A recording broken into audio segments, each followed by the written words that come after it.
Hi friends, welcome to Prerana and Sadhana class. ఈరోజు మనం క్లాస్లో భాగంగా 9th క్లాస్లోని సోషల్ స్టడీస్ యూరోప్లో మారుతున్న సాంస్కృతిక సాంప్రదాయాలు 1300 నుంచి 1800 వరకు ఏ విధంగా ఉందో మరి తెలుసుకుందాం. అంతకంటే ముందు ఒక చిన్న మోటివేషన్ ఫ్రెండ్స్. ఇది మన అందరికీ బాగా ఇప్పుడు ఉన్న టెన్షన్స్కి బుక్స్ ఇంతగా మనం సదిరి పెట్టామంటే ఒక 2 షెల్ఫ్ల బుక్స్ ఉంటాయి.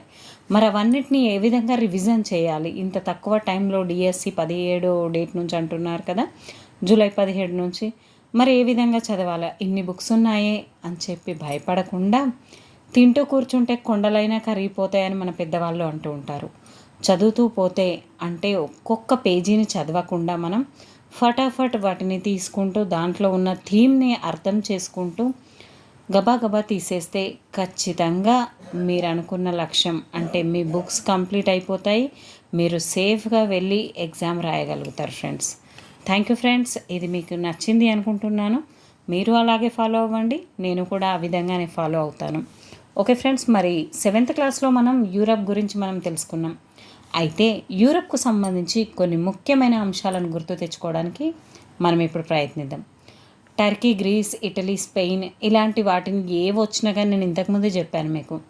ఖచ్చితంగా వీటి యొక్క రాజధానులు, అదేవిధంగా వీలైతే కరెన్సీ నోట్లను కూడా మీరు గుర్తు తెచ్చుకోండి ఒకసారి. ఏవైనా మనకి కరెంట్ అఫైర్స్లో భాగంగా ఉంటే అధ్యక్షుడు ఎవరు, ప్రధాని ఎవరు కూడా చాలా ఇంపార్టెంట్ ఫ్రెండ్స్. స్పెషల్గా అయితే యూరప్ కంట్రీస్ గురించి ఖచ్చితంగా చూసుకోవాలి, ఎందుకంటే మనకు టెక్స్ట్ బుక్లో భాగంగా యూరప్ గురించి ప్రత్యేకంగా ఉంది కాబట్టి. Okay friends, let start our class. 14వ 16వ శతాబ్దాల మధ్య మరి యూరప్లో కాక టర్కీ, ఇరాన్, భారతదేశము, ఉత్తర ఆఫ్రికాలలో సంభవించిన ముఖ్యమైన సాంస్కృతిక మార్పులను చూద్దాం. సంస్కృతి అన్న మానవ కార్యక్రమాలకు సంబంధించింది సాహిత్యం, సంగీతం, నృత్యం, చిత్రకళ, శిల్పకళ, భవన నిర్మాణం, మతపరమైన నమ్మకాలు, విజ్ఞాన శాస్త్రాన్ని కూడా సూచిస్తుంది. సంస్కృతి అంటే ఇన్ని అంశాలు వస్తాయి. మరి అన్ని యుగాలలో సంస్కృతి నిరంతరం మార్పుకు లోనవుతూనే ఉంది. మనం పుట్టినప్పటి నుంచి ఇప్పటికే చాలా మార్పులు వచ్చాయి. ఇది గతంలో 1300 నుంచి 1800 వరకు ఏ విధంగా మార్పులు వచ్చాయో మనం ఇప్పుడు చూస్తున్నాం. మరి ఇన్ని రకాల మార్పులు వచ్చినప్పుడు అక్కడ ఎక్కువ మటుకు మొదటిది ఏం మార్పు వచ్చిందంటే వివిధ దేశాల ప్రజలు ఇతర దేశాల ప్రజల నుంచి నేర్చుకోవడానికి ఎంతో ఆసక్తి కనబరిచారు. అంటే వివిధ దేశాల ప్రజలు వేరే దేశాల ప్రజల నుంచి నేర్చుకోవడానికి ఆసక్తిని చూపించారు. రెండోది ఏంటంటే కొత్త విషయాలు నేర్చుకోవడానికి ఎప్పుడో మర్చిపోయిన సాహిత్యాన్ని మళ్ళీ పరిశీలించడానికి వాళ్ళు కొనసాగించడం జరిగింది. అంతేకాకుండా ప్రతి వ్యక్తి ముఖ్యమని, ప్రత్యేకమని, ప్రపంచంలో ఆ ప్రకారంగా వాళ్ళను జీవించనివ్వాలని వీళ్ళు అర్థం చేసుకోవడం జరిగింది. అదేవిధంగా కళలకు, చిత్రకళలకు, శిల్పకళలకు, వాళ్ళ యొక్క హావభావాలకు ఈ విధంగా చిత్రీకరించడానికి వాళ్ళు చాలా మటుకు ముందంజలో ఉన్నారు. ప్రజలకు కొత్త విధాలలో ఆలోచించడానికి కూడా ఆత్మవిశ్వాసం అనేది కూడా పెరిగింది. అయితే పురాతన మధ్యయుగాలలో యూరప్ అనేది ఏ విధంగా ఉంది? మరి పురాతన యుగంలో అంటే 400 వరకు రోమన్ సామ్రాజ్యం పెత్తనంలో ఉండేది. అంటే రోమన్ సామ్రాజ్యంలో భాగంగా ఏవేవి ఉంటుండే? సుదీర్ఘకాలం పాటు యూరప్, టర్కీ, ఈజిప్టు రోమన్ సామ్రాజ్యాన్ని నియంత్రించింది. అంటే రోమన్ సామ్రాజ్యం అనేది నియంత్రించింది వీటిని, యూరప్, టర్కీ, ఈజిప్ట్లను. ఒకసారి గుర్తు చేసుకోండి, టర్కీ ఎక్కడ ఉంటుంది, రోమన్ ఎక్కడుంది? రోమ్ అంటే ఇటలీలో ఉంటుంది. మరి ఈజిప్ట్ ఎక్కడ ఉంటుంది? ఆఫ్రికాలో ఉంటుంది. యూరప్ అనేది యూరప్ ఖండం. రోమ్, అలెగ్జాండ్రియా వంటి అనేక మహానగరాలు ఉండేవి. గ్రీకులు అభివృద్ధి చేసిన సంస్కృతిని వాళ్ళు ముందుకు తీసుకెళ్లారు. గ్రీస్ రోమన్ల శిల్పకళ, చిత్రకళ, భవనాలే కాకుండా సాహిత్యం, తత్వశాస్త్రం, విజ్ఞాన శాస్త్రం వంటివి కూడా ఎంతో ప్రాచుర్యం పొందాయి. మరి అప్పట్లో ఉన్న సోక్రటీస్, అదేవిధంగా ఆయన శిష్యుడు ప్లేటో, అదేవిధంగా అరిస్టాటిల్, గణిత శాస్త్రవేత్తగా యూక్లిడ్, పైథాగరస్లు కూడా చాలా పేరు గడించడం అనేది జరిగింది. వీళ్ళు తమ చుట్టూ ఉన్న మనుషులను, సమాజాన్ని చాలా జాగ్రత్తగా అధ్యయనం చేసేవారు అన్నట్టు. భారతదేశం వంటి దూరదేశాలతో రోమన్లు వాణిజ్యం నిర్వహించేవారు. మరి ఏ విధంగా తెలిసింది వాళ్ళు వాణిజ్యం నిర్వహిస్తుండే అంటే రోమన్ నాణ్యాలు అనేటివి పెద్ద సంఖ్యలో బయటపడడం అనేది జరిగింది త్రవ్వకాల ద్వారా. బానిసల దోపిడీపై వీళ్ళు ఆధారపడేవాళ్ళు. యుద్ధంలో పట్టుబడిన బందీలను బానిసలుగా అమ్మేవారు. ఈ విధంగా ఆ బానిసలను మళ్ళీ వ్యవసాయ భూములలో, గనులలో, కర్మాగారాలలో పని చేయించేవాళ్ళు. రోమన్ సామ్రాజ్యంలోని స్వేచ్ఛాయుత పరుగులుగా ఓటు ద్వారా సెనేటుకు ఎన్నుకునేవాళ్ళు. ఈ సెనేటుకు గణనీయమైన అధికారులు అన్నటివి వచ్చినాయి అన్నట్టు. 400 తర్వాత రోమన్ సామ్రాజ్యం అనేది పతనం అయ్యింది. 400 నుంచి 1300 మధ్యయుగం అంటారు దీన్ని. అంటే రోమన్ సామ్రాజ్యం అనేది పోయింది. ఇంకా 400 నుంచి 400 తర్వాతకి అది పోయింది. 400 నుంచి 1300 వరకు మధ్యయుగంగా మనం చేసుకుంటున్నాం. పశ్చిమ యూరప్లో పెద్ద సామ్రాజ్యాలు ఏమీ కూడా లేవు అక్కడ. నగరాలు క్షీణించడం, అధిక శాతం ప్రజలు గ్రామాల్లో నివసించగలిగారు. వాణిజ్యం చాలా తక్కువగా ఉండేది. ఆ కాలంలో యూరప్లో ఫ్యూడలిజం అనే సామాజిక వ్యవస్థ ఆధిపత్యంలోనికి వచ్చింది. మరి ఫ్యూడలిజం అంటే ఏంటి? యుద్ధ ప్రభువులైన భూస్వాములకు రాజకీయ అధికారం ఉండేదన్నట్టు. యుద్ధ ప్రభువులైన భూస్వాములకు రాజకీయ అధికారం ఉండేది. గ్రామాలను, రైతాంగాన్ని నియంత్రించేవాళ్ళు. రైతులకు స్వేచ్ఛ ఉండేది అసలే కాదు. వీరిని కూడా బానిసలుగా చేసుకొని ప్రతిదానికి రైతులు తమ భూస్వాములపై ఆధారపడేవాళ్ళు. ఈ విధంగా వాళ్ళ భూములను సాగు చేసేవాళ్ళు, వాళ్ళ కర్మాగారాల్లో పనిచేసేవాళ్ళు, వాళ్ళ కోసం యుద్ధాల్లో పోరాడేవాళ్ళు. మరి వీళ్ళకి ఏదైనా ఆపద వస్తే వాళ్ళు వీళ్ళని రక్షించేవాళ్ళు. ఆ విధంగా ఒకరి మీద ఒకరు ఆధారపడడం అనేది కొనసాగుతూ ఉండేది.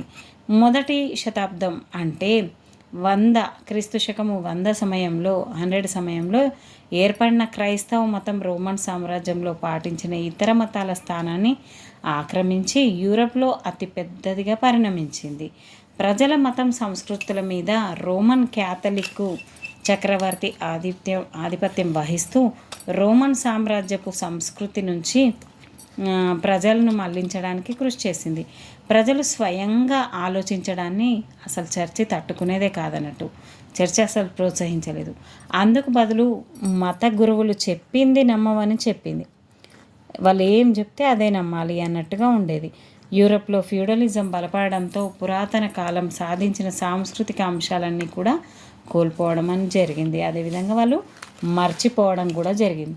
ఎటువంటి ప్రశ్నలు లేకుండా ప్రజలు క్రైస్తవ భావనలను విశ్వసించారు. భౌతిక ప్రపంచం గురించి, మానవుల గురించి ఆలోచించడాన్ని శక్తి చర్చి మొత్తం కూడా నిరుత్సాహపరిచింది. అందుకు బదులుగా స్వర్గం, దేవుడు, సాధువుల గురించి ఆలోచించమని చర్చి ప్రోత్సహించేదన్నట్టు వీళ్ళని. ఆ విధంగా ఆసియాలో మరి మధ్యయుగం ఏ విధంగా ఉంది?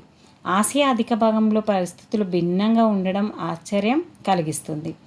అరేబియా, పశ్చిమ యూరప్, పర్షియా, యూరప్ కాదు ఫ్రెండ్స్, ఇరాక్, ఉత్తర ఆఫ్రికాలలో కొత్త మతమైన ముస్లిం వ్యాప్తి చెందింది. ఎక్కడెక్కడ? అరేబియా, పర్షియా, ఇరాన్, ఉత్తర ఆఫ్రికాలలో ముస్లిం అనేది ఎక్కువగా వ్యాప్తి చెందింది. కొత్త రాజకీయ శక్తులు ఆవిర్భవించాయి. భారతదేశంలో అనేక నగరాలతో పాటు చాలా చిన్న రాజ్యాలు కూడా ఏర్పడ్డాయి. 13వ శతాబ్దం ఆరంభంలో ఉత్తర భారతదేశంలో తురుష్కుల పాలన అనేది ఏర్పడింది. దీని అర్థం రాజులు, సైనికులు, వ్యాపారస్తులు, పండితులు, మతపరమైన వ్యక్తులు, కళాకారులు, చేతివృత్తుల వాళ్ళు ఒక చోటు నుంచి మరొక చోటుకి ప్రయాణాలు చేశారు. కొత్త విషయాలు నేర్చుకుంటూ కొత్త వస్తువులు తయారు చేయసాగారు. నేర్చుకోవటానికి సృజనాత్మకత ఆసియాలో అది ఒక మహత్తరమైన కాలంగా చెప్పవచ్చు. అంటే ఉత్తర భారతదేశంలో తురుష్కుల పాలన ఏర్పడినప్పుడు వీళ్ళంతా కూడా ఏం చేశారు? ఒక చోటు నుంచి ఒక చోటుకి వెళ్ళి ఇతర వృత్తులు, కళలను నేర్చుకొని వీళ్ళు చాలా ఆ కాలంలో ఆ విధంగా ఉండేది. దీన్ని ఒక మహత్తర కాలంగా కూడా పిలవడం జరిగింది. చైనా, భారతదేశం, ఇరాన్, ఆఫ్రికా, యూరప్ వంటి మహోన్నత సంస్కృతుల సంగమ ప్రాంతంలో అరబ్బులు తమ సామ్రాజ్యాన్ని ఏర్పరిచారు. ఈ విధంగా ఉన్న టైంలో అరబ్బులు ఒక కొత్త సామ్రాజ్యాన్ని ఏర్పాటు చేసుకున్నారు. వీళ్ళు తమతో పాటు ఈ అన్ని ప్రాంతాల నుంచి పుస్తకాలు, కొత్త ఆలోచనలు తెచ్చుకున్నారు.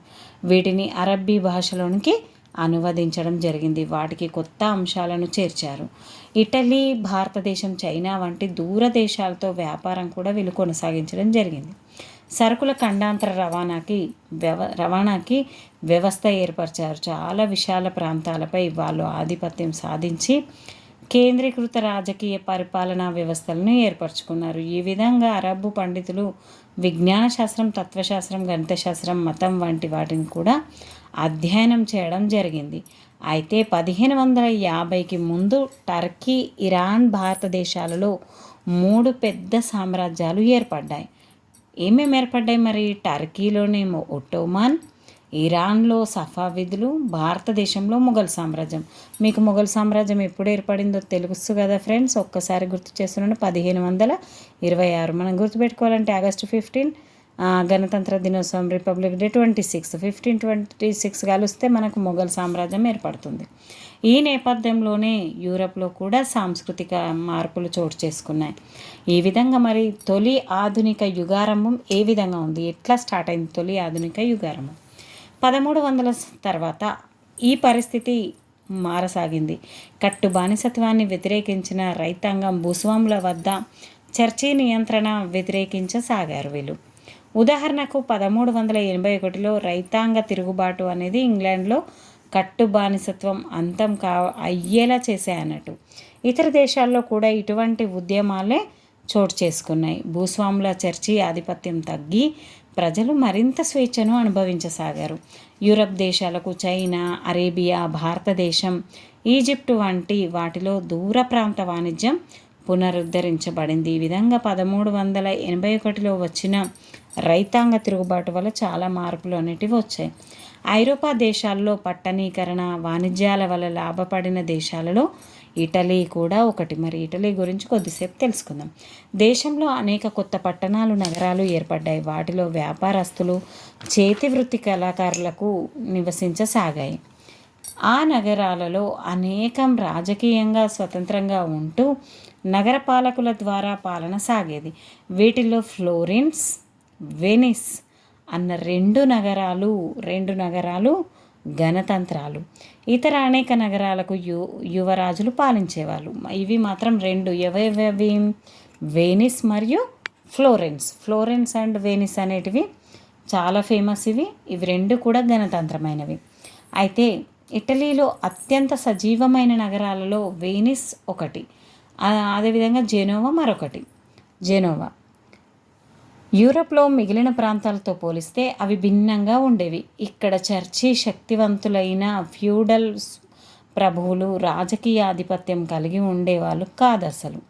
నగర పాలనలో ధనిక వ్యాపారులు, బ్యాంకర్లు క్రియాశీల పాత్ర పాలించేవారు. అంటే వీళ్ళు చర్చి వాళ్ళు కాకుండా ఇక్కడ ధనిక వ్యాపారస్తులు, బ్యాంకర్లు అనేవాళ్ళు ఇట్లా పరిపాలన అనేది కొనసాగించేవాళ్ళు.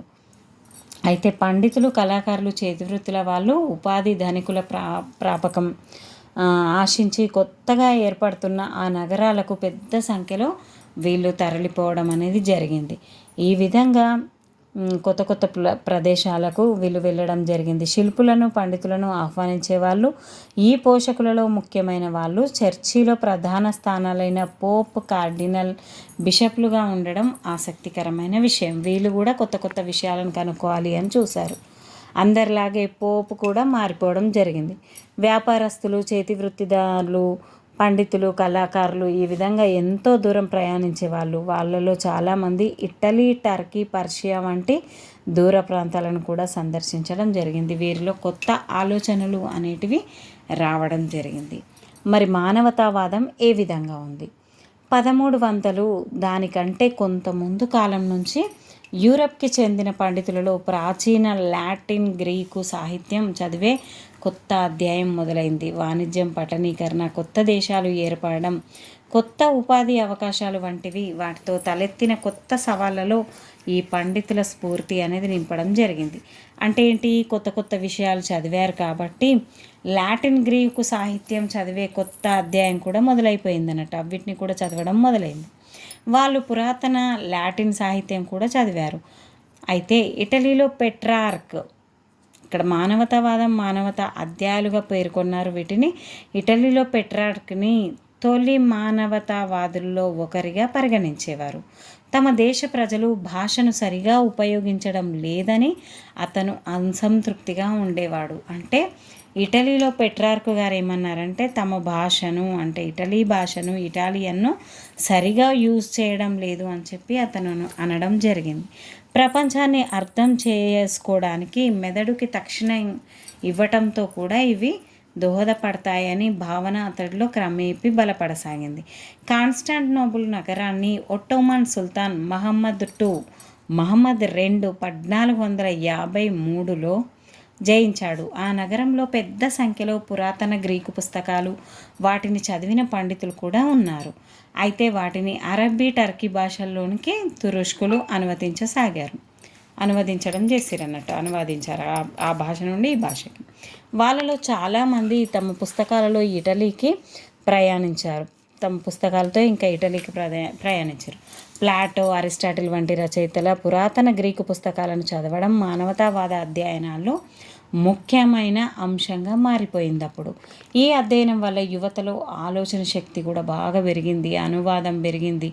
ఉత్తరాలు రాయడము, ఉపన్యాసం ఇవ్వడం, న్యాయస్థానంలో వాదించడం, వాణిజ్యం లేదా దౌత్యంలో సంప్రదింపులు నిర్వహించడం, ఈ విధంగా ఎన్నో రంగాల్లో వీళ్ళు నైపుణ్యం అనేది సాధించి సాంకేతికత పరిజ్ఞానాన్ని ఉపయోగించి ప్రచురణను కూడా చేయడం జరిగింది.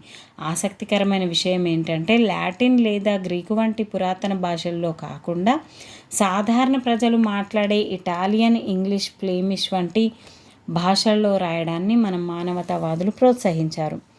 అధ్యయనాలు ప్రధానంగా మతపరమైన అంశాలపైన ఉండేవి. చర్చి అభిప్రాయాలకు భిన్నమైన వాటిని ప్రకటించడానికి పండితులు కూడా భయపడేవాళ్ళు. ఇంకా చర్చి ఆధిపత్యం అనేది కొనసాగుతూనే ఉండేది.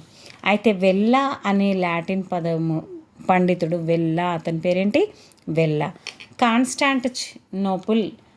కాన్స్టాంటిన్ చక్రవర్తి చర్చికి అధికారాలు ఇచ్చాడన్న కొన్ని పత్రాలను అధ్యయనం చేసిండి వెల్లా అనటైన.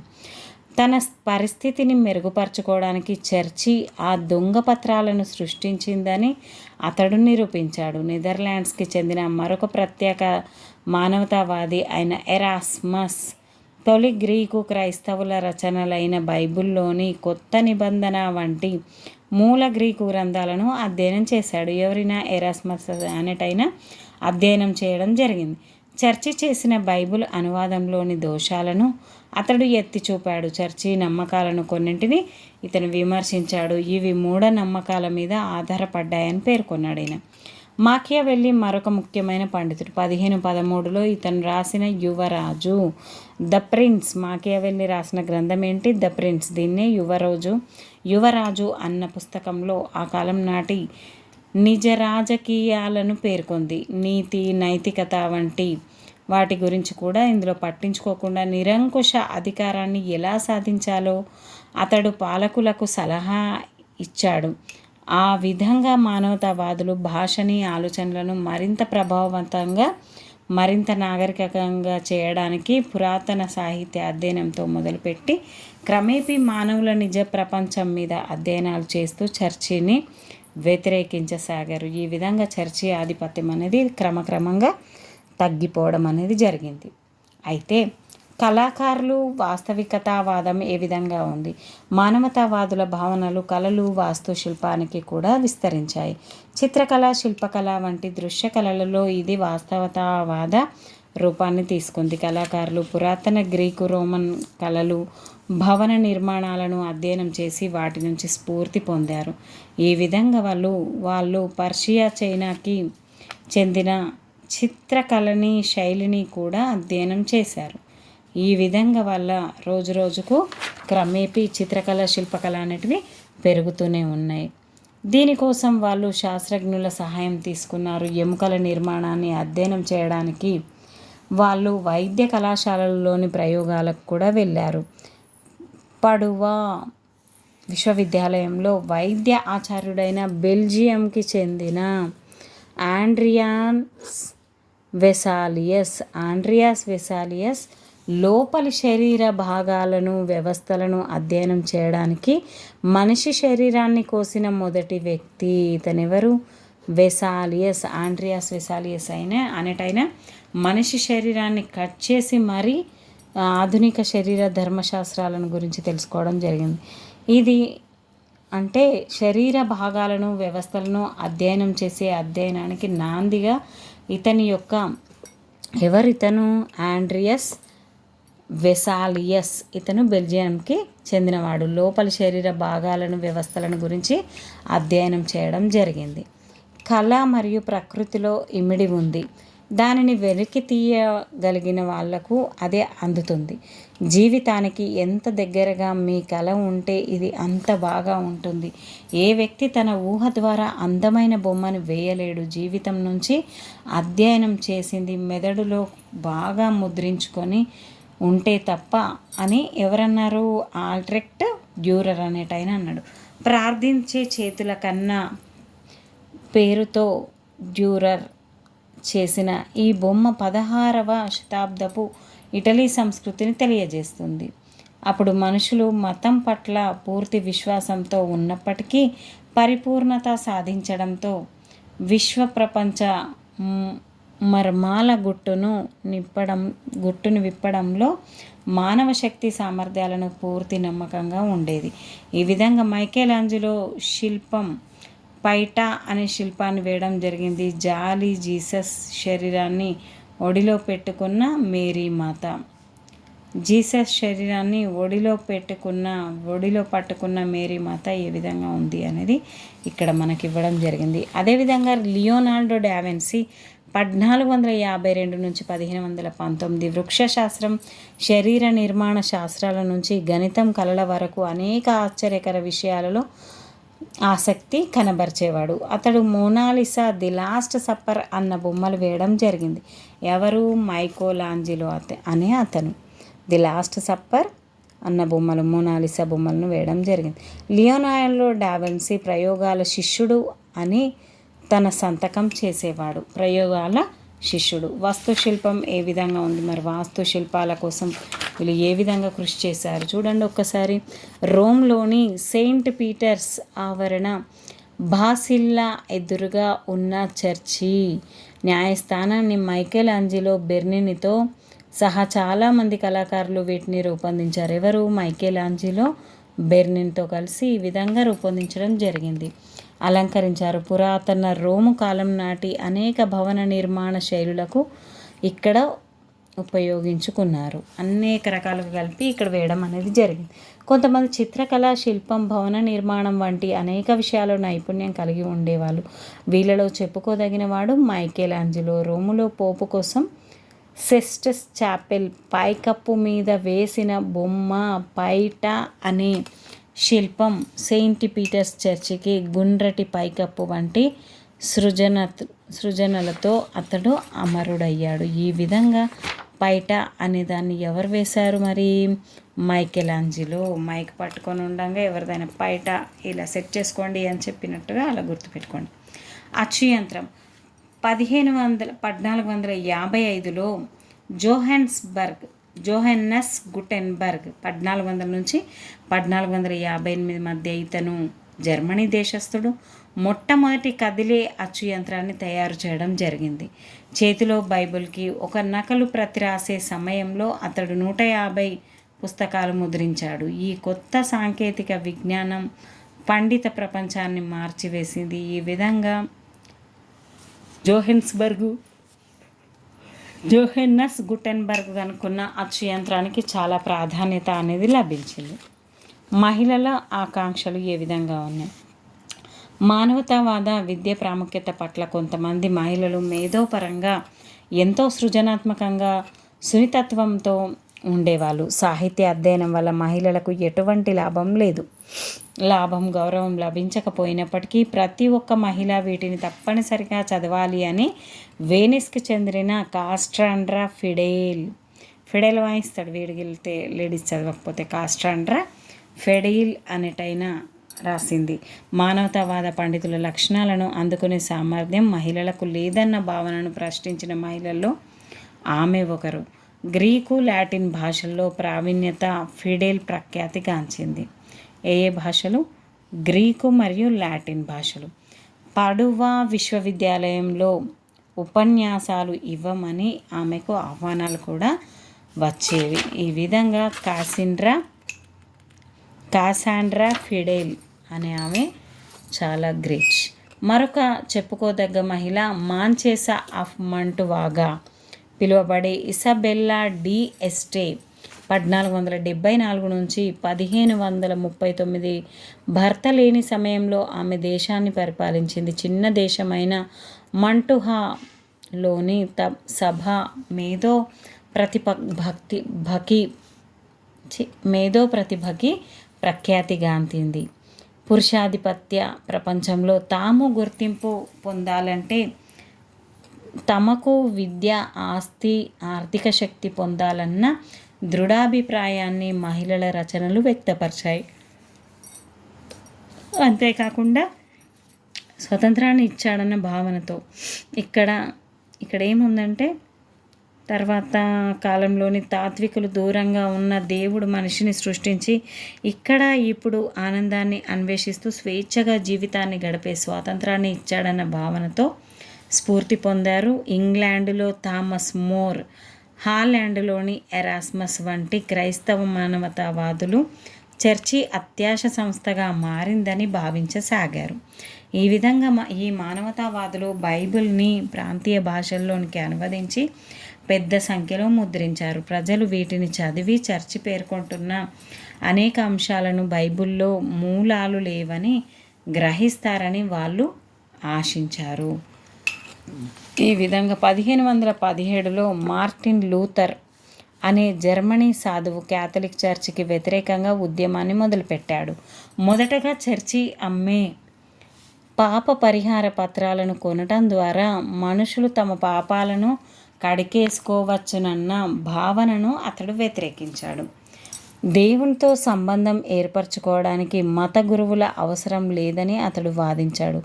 దేవుని కరుణ మీద పూర్తి నమ్మకం కలిగి ఉండమని అతడు తన అనుచరులకు చెప్పాడు.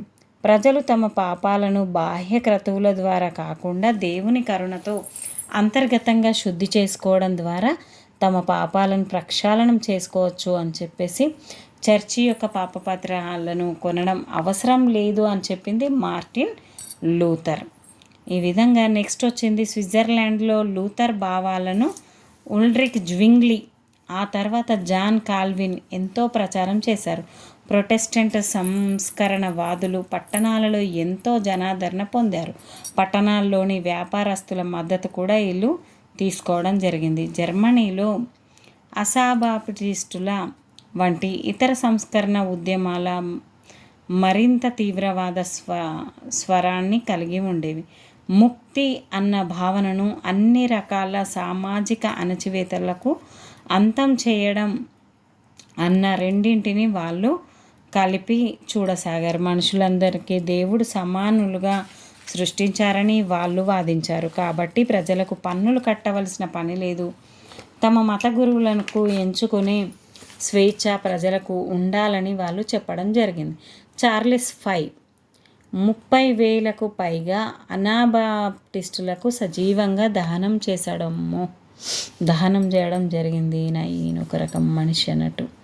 ఈ భావనలు నచ్చకపోవడంతో అబావిస్టులను క్రూరంగా అణచివేసి వాళ్ళందరినీ కూడా సజీవంగా దహనం చేయడం జరిగింది. 1540లో సొసైటీ ఆఫ్ ఇగ్నేషియన్ లయోలా 1540లో సొసైటీ ఆఫ్ జీసస్ని స్థాపించాడు. ఇగ్నేషియన్ లయోలా దేన్ని స్థాపించాడు? సొసైటీ ఆఫ్ జీసస్ని స్థాపించాడు. ఈ విధంగా రోజర్ బాకన్ చిత్రం అనేది మైకలాంజలో తయారు చేసిన డేవిడ్ శిల్పం.